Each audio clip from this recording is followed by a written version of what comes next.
Right, listen, we'll talk about Brexit now because big discussion because Keir Starmer was in Montreal in Canada and was asked about alignment with the EU and how aligned we should be to their rules. The whole point of Brexit was, of course, to take back control of our laws, money and borders.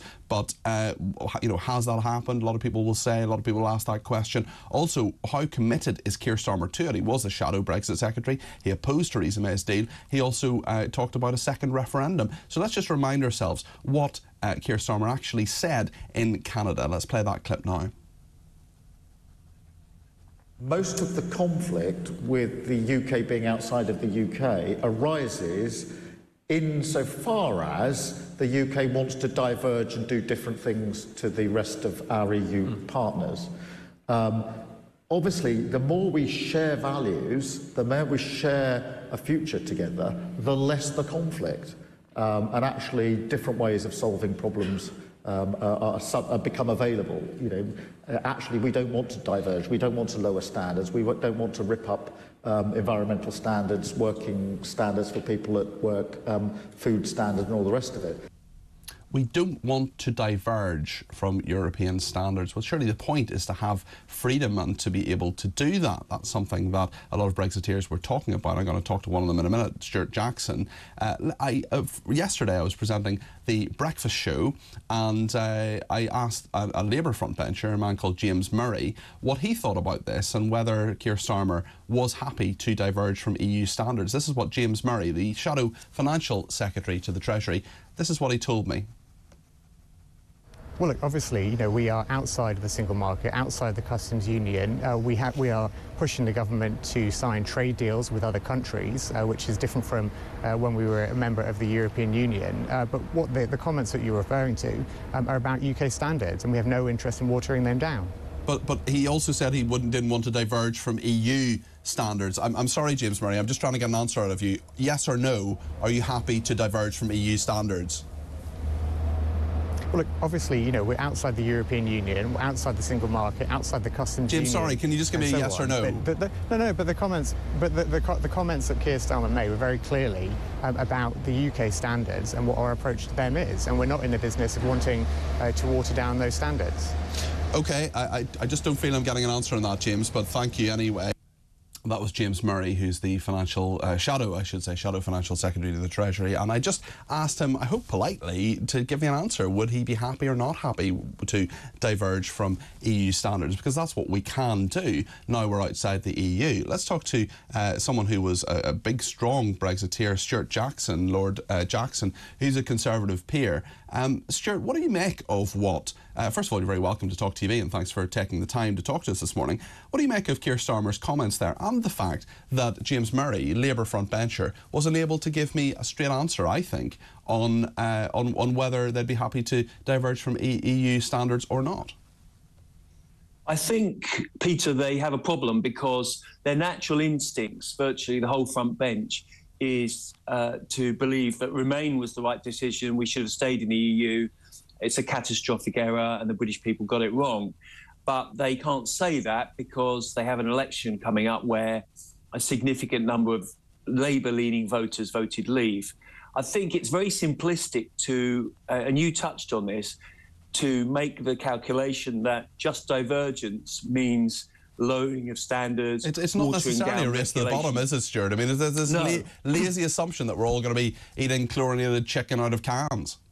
No, and if you look at, for instance, something like animal welfare standards, we've consistently had better animal welfare standards than most parts of the European Union. It isn't about a fetish of saying we have to diverge across all areas of government. It's saying that as an independent, self-governing, sovereign nation, we have the right to diverge. And ultimately, these decisions will be decided by the British electorate at general elections. And I think there's a sort of cultural cringe to the European Union that everything is great in the European Union and we can't think of diverging. You only need to look at the cack-handed way they dealt, for instance, early on with Ukraine and before that with the vaccines policy to see that we do have that agility and flexibility now as an independent sovereign nation to forge our own way. And I think Labour are very slow on the uptake. The British public are ahead of them. I also have to say I'm very concerned about this mooted third-tier role for the UK as yes, a sort this of associate membership stuff. What would that actually mean if we were an associate member? Because there do seem to be these different circles and different ways that we can become a member of the EU or an associate member of the EU. Still, were Starmer to take over. It's certainly been talked about with Macron, and actually that was brokered by Tony Blair, that meeting. Yes, well, that's not surprising, given Tony Blair's very strong pro-EU positions consistently, and at least he is consistent. But associate membership, what do we gain from that? Because essentially what Labour are saying when they're saying we might consider associate membership is that we are on the outer ring of the European Union. Agreed, we're not striving for ever closer union and political integration. But this is, again, the EU centralising, pushing democracy out, having decisions taken at the centre, ignoring the views of constituent states. We wouldn't even be a member of the EU. We'd be on the outside. We'd be involved in what they call dynamic alignment, which is basically signing up to the single market rule book. We'll be making payments. And free movement, most crucially, as well, for many people, yeah. Yeah. And for me, the deal breaker is legal jurisdiction of the European Court of Justice, a foreign legal entity, which we see now in Northern Ireland. It would be extended to the UK. And we get all that for nothing back, essentially. Okay. And so when Keir Starmer says we want a better relationship with the European Union and we share values, I agree with that. We do want a better relationship, but they are going to want a quid pro quo. They're going to want something back. And that's what Labour have to explain to the electorate. I'm afraid we've been unable to get John McTernan on the line. I'm not quite sure what's happening there. We'll hopefully speak to him at some point in the show, or if not, I'm back tomorrow, as I say, between 10 and 1. I'm also here on Monday between 3 and 5 presenting as well. But I'm delighted that Jonathon Lis, who's a political commentator, has very kindly stepped into the breach. Jonathon, you're very welcome to Talk TV this morning. Thanks, Peter. What do you make of this idea of associate membership, this idea that Keir Starmer seems to be talking about wanting to have alignment with the EU? A lot of people are saying, can we really trust Keir Starmer? Is he really committed to Brexit and the democratic will of the people? Well, I mean, let's just kind of unpick that for a second. The democratic will of the people. Are you seriously suggesting that the democratic will of the people from 2016 somehow trumps what the democratic will of the people will be in 2024? Because that would be a preposterous idea. Well, a referendum's different from... A referendum, Jonathon, with respect, is different. Hold on. You asked me a question, let me answer it. A referendum is very different from a general election. However, if Keir Starmer says, here is my manifesto, I want associate membership with the EU, or alternatively, I want to rejoin the EU, which I don't think he would say, but if he says some sort of thing like that, and it's in the manifesto, and he gets elected and Labour gets elected, that's fair enough. Absolutely, but he's not going to see either of those things, and neither things is going to happen. Associate membership, look, I think it's a bit silly to get completely hysterical over something that hasn't even been suggested by the European Commission on any formal basis. I don't know what it means. No one knows what it means. It was a paper that came out that suggested different kinds of relationships to the EU with countries that weren't formal members. Now, you know, that we can discuss that when it happens, when Keir Starmer decides to talk about associate membership and there's negotiation with the EU about what it might mean, but it's not on the agenda. Starmer's been very, very clear that we're not rejoining the EU, we're not even rejoining the single market and customs union, and he made that point clear even in the leaked remarks in Montral. So he did talk about alignment, though, and surely the point of Brexit is that we can diverge from EU standards, that we have... Of course we can diverge. Of course we can diverge. But he says he doesn't want to.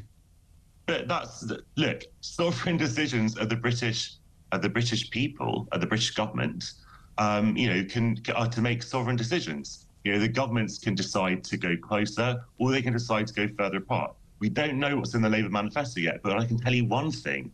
Labour does not want to open a can of worms about Brexit. So there's nothing... It's deeply traumatised. Okay. It's deeply traumatised about what happened, you know, in the years up to 2019, and it simply doesn't want to go there. So I really don't think that we are going to see anything significantly different in the relations with Brussels from what Starmer's already suggested, which is that he wants to have better relations with the EU on a political level. He wants to sort of have new ad hoc agreements on things like sanitary and phytosanitary standards, for cross-channel trade, etc. But he's been absolutely clear that we're not going to be seeking to rejoin the single market. And within that, the EU's always been clear that there's a limit to how much integration you can have. Stewart Jackson, in Jonathon Lis's view, there's nothing to worry about, nothing to see here, move on. Well, up to a point, but remember, of course, Labour have history in promising to put to the British people decisions that they've taken in office and reneged on that. And I remember a number of years ago, the Nice Treaty, which was a treaty which Tony Blair and Gordon Brown said would be put to the British people. They also had treaties in the Amsterdam Treaty, for instance. And they haven't... The EU to it. We're not members of the EU now. Yes, I'm well aware of that, Jonathan, but the point I'm making is that Labour do have a history of not necessarily putting to the British people. Indeed, both parties, to be fair, we never voted to join the EU or the common market. Could have been worse. Could have been worse, I suppose. We voted in 1975 whether to stay in it, and we voted that was to stay not a vote to join, as you know, the common market, Jonathan. No, it was a vote to stay in. Sorry, one at a time, Jonathon Lis. Stuart, hold on. Let Jonathon have a say just for 1 second, and then you can reply. Just the fundamental point that the EU was absolutely, the British people did endorse it in the sense that they voted for a government that was very clear it wanted to join, and then it voted to stay in 1975, and then it voted to come out in 2016, which we have done. So the Brexit vote, the Brexit sort of mandate, if you like, has been discharged. No one famously voted for any version of Brexit in 2016. And so long as we're out of the EU, you can't say that Brexit has been betrayed in any way. OK, final word from Stewart Jackson, please. Just to say, I would agree with Jonathan. I do think that there is a consensus of sharing work and collaboration in terms of things like energy, the environment, intelligence, security. We should build on that. And the UK is doing that in a very productive and proactive way with our partners in the European Union. But my final point is, if Labour do really care about and are working towards a collaborative arrangement in terms of an association membership, they have to put it to the British people in a manifesto or potentially in a new referendum. I think people would expect nothing less. I'm not sure I have the strength. I completely agree with you. It's just not going to happen. I don't think I have the strength for another referendum. Jonathon Lis and Stewart Jackson, Lord Jackson, thank you both very much, particularly to Jonathon for stepping in at short notice.